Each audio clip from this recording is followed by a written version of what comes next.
I'm a first-year resident at the local hospital, so I often work long hours and I'm always sleep-deprived. I do make decent money, if not nearly as much as a licensed doctor, but on account of student loans, I live in a crappy apartment. The bedroom of this apartment is tiny, and the only spot for my dresser is immediately to the right of the entrance. It's just a bit too long for the space, so the door only opens halfway before it starts pressing against the corner of the dresser, and it makes an awful splintering noise when you've already gone too far. This happened often enough my first month there that I've already left some big dimples in the wood. Outside, the bathroom is down the hall on the left, the living room to the right. The hallway is just wide enough for the bedroom door, with a couple of inches leeway on either side for the frame. Why is this important? About 2 weeks ago, the door to my bedroom moved. I'm not sure how else to describe it. I had just worked my second 30-hour shift in 3 days, and on 4 hours of sleep I was getting up for another one. When I pulled open the bedroom door, something struck me as off. It took me a minute to realize what it was. The door had opened completely. I looked to see what had happened, discovering that while my dresser was still flush against both walls, there was an extra inch of space between the dresser and the door. I shrugged, chalked it up to some fluke of the apartment walls, and proceeded down the hall to shower before heading to work. When I got home 30 hours later, exhausted and desperate for sleep, the door was pushing against the dresser, same as always. Nothing unusual happened for a couple of days, but on Thursday morning I was going out for another long shift when the door opened even wider. It looked like the doorway had shifted even farther left, far enough that I could see a half inch of the hallway wall sticking out beyond the doorframe. It was as though the contractor had miscalculated when he built the place, slightly displacing the doorway from the hall. An inch more, and I've been able to see insulation and wiring. I stared at that sliver of drywall for a few minutes, dumbfounded, while my mind tried to come up with some rational explanations. The building was old, settled, and this was just the result of natural wall tensions easing. This junction had been there the whole time, and I'd been too busy or too tired to notice. I slept through an earthquake, during which my room got displaced a couple of inches from the hall. All of the explanations seemed plausible. With work coming up in half an hour, I really just wanted to get some coffee and get out of there, so I decided to call the super after I got off. However, when I got home the next morning, the door was back to normal. I was tired enough not even to care. You know what? Everything was ordinary the next day, too. On Saturday, I was headed to the hospital again when I found that although my door only opened halfway, grinding against the dresser as usual, the hallway itself had shifted a good foot. The entire wall and then some was clearly visible. To the left of the wall, where I should have been looking into my bathroom, there was this black, inch-wide gap. The light from my room only went a couple of inches into that shadowy space, but I could see a floor that looked to be made of concrete, smooth, featureless, and gray. This must smell emanated from inside, like from an old, dry basement, or maybe an attic that had been left untouched for too long. My first instinct was to try to just close the door. Clearly, this was a hallucination brought on by working too many hours with too little sleep. But the doorknob clattered against the drywall. My door wouldn't close. Confused and more than a little disturbed, I initially thought just to leave. Get the hell out of there and worry about the details later. The need for a rational explanation, however, coupled with a morbid sense of curiosity, kept me from bolting out the front door. I called out of work for the first time in almost a year, seeing that a pipe had burst in my apartment and that I needed to let the repairman in to fix it. Next, I called the super and asked him to come by. Then, while waiting for him to arrive, I shined a flashlight into this little sliver of space. There wasn't much to see. The area ended in a cinder block wall roughly where my hallway turned, and although I was blocked from seeing how far the room extended to the left, I got the impression that it was big. Maybe bigger than my entire apartment. Even if I was wrong, though, the fact remained that there was a strange space where my bathroom was clearly supposed to be. I even looked to be sure. Everything looked perfectly ordinary for my bathroom. The super arrived less than half an hour later, but in the time it took for me to answer the door and escort him back to my room, everything had gone back to normal. As you can imagine, I was pretty agitated, even frantic. However, when the super saw how upset I was, he actually asked me outright whether or not the walls seemed to be moving on their own. While I gaped at him, he explained that the previous tenant, a young woman, who had also worked at the hospital, had complained to him about something similar.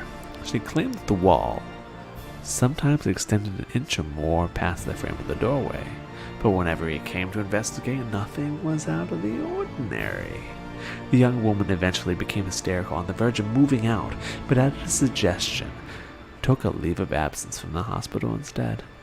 After that, there had been no more complaints. She stayed until her lease was up, and left without incident. The super gave me a sympathetic look after he told me the story and asked whether I had been working particularly long hours recently, or perhaps also felt trapped by my work schedule. I mean, what can I say to that? I agreed with him, informed that I would be taking a break from work as well, and apologized for wasting his time. The super was cool about it, since I guess he had experience with this sort of thing, and even said that he was glad to help, that the hospital's work us residents too hard. After he left, I called work to let them know I'd be out tomorrow as well, and then decided to turn in early to make up for lost sleep. It was nearly midnight when I awakened. I'd been dreaming about something. I don't remember what it was, but it must have been a nightmare because I woke up with this sense of utter dread washing over me. It was like when you're alone in the early hours of the morning, silence hanging over your room like a sheet, and out of nowhere, you get the feeling that someone is in the room with you, standing behind you, watching you. That was the feeling I had upon waking up in the stillness of my bedroom at midnight. And then I heard the scratching. It was faint at first, so faint that I thought I was imagining it, but gradually grew in volume until it was clearly audible from across the room. Something was scratching at my bedroom door, and in itself, that shouldn't have been so alarming. I'd had mouse troubles in the apartment before. I'd even heard them scratching at the walls at odd hours of the night. After the events of the previous days, however, the sound jolted me awake, a sense of dread deepening into real fear. I slowly got out of bed and tiptoed towards the door. Up close, the sound was unmistakable. The scratching was coming from the bottom of the other side. Well, mouse or not, I reached over and quickly as I could locked the door. Then I grabbed a flashlight from the top drawer of my dresser, got onto my hands and knees, and shined it through the half-inch space underneath the door. The scratching stopped almost immediately. Something reached in through the bottom of the door. I was so startled that for a moment I didn't even realize what it was. And then it felt like someone had punched me in the gut. 3 fingertips curled against the bottom of my door frame, wiggling slightly as though trying to push the door open.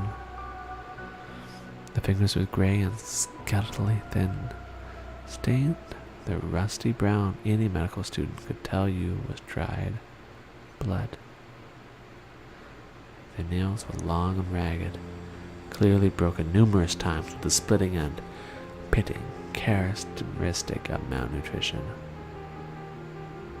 And then I heard something else coming from just outside, carried on that musty, dry basement smell.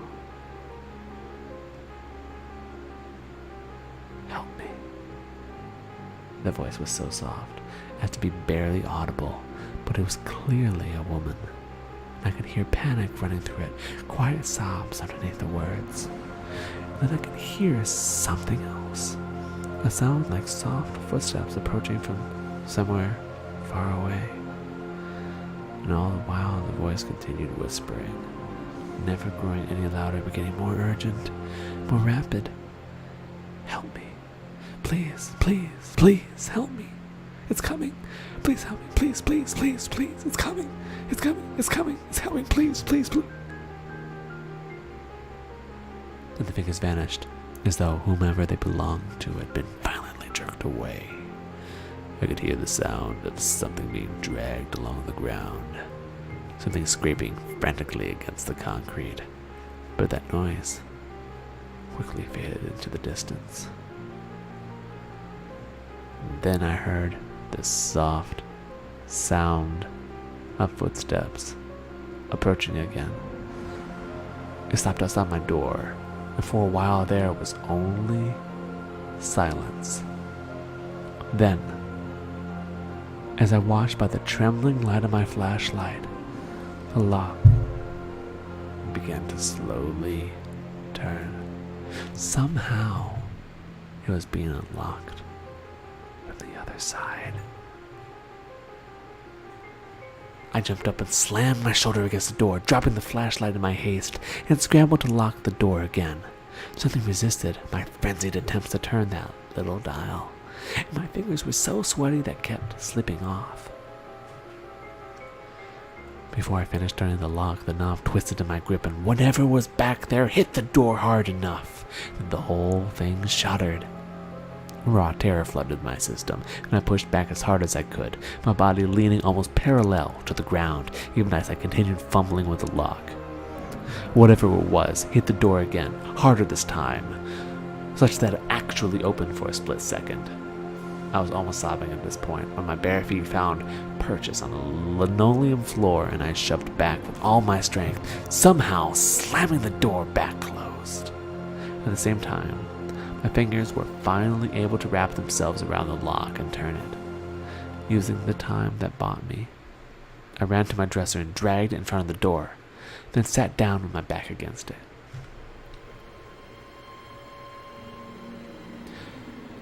The pounding continued, even more strongly than before, but with my dresser in the way, the door stayed closed.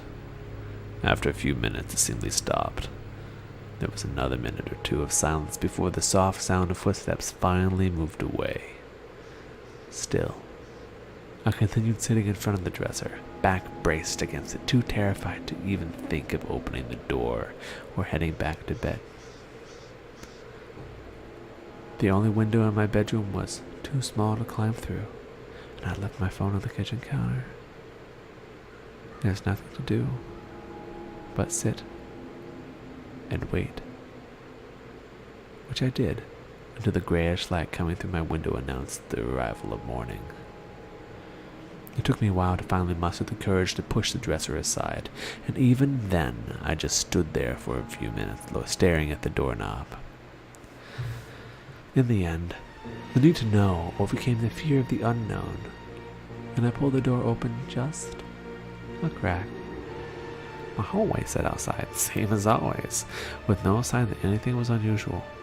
Even the other side of the door was pristine, with no evidence that any violence had been directed towards it during the evening.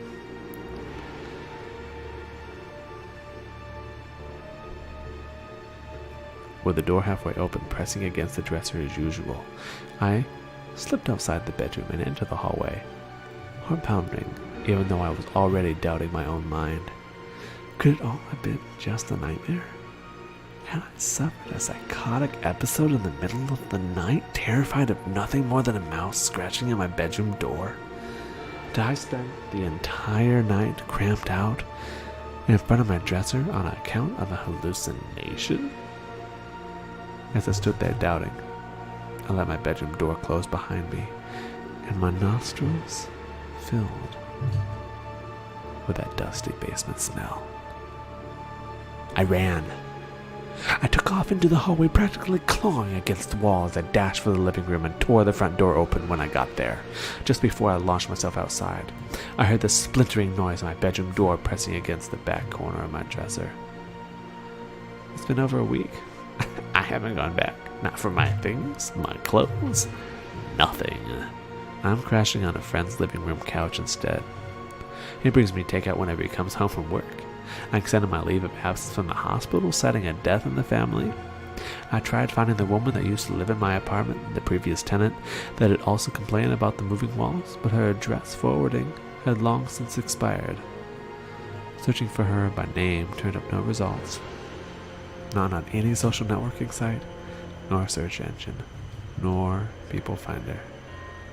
The super didn't know any of her friends or family. I haven't checked the FBI's missing person page with no luck. I hope she's out there somewhere, merely beyond my ability to find. But I have nightmares every night. Ones in which those emaciated fingers, soft fingers, pleading voice, reach out to me from a dark, endless space. Still, I insist that every door in the apartment stays open, because the last time I opened the front door, there was a tiny cross-section of the wall exposed, as if the doorway had been displaced a half inch from its usual spot.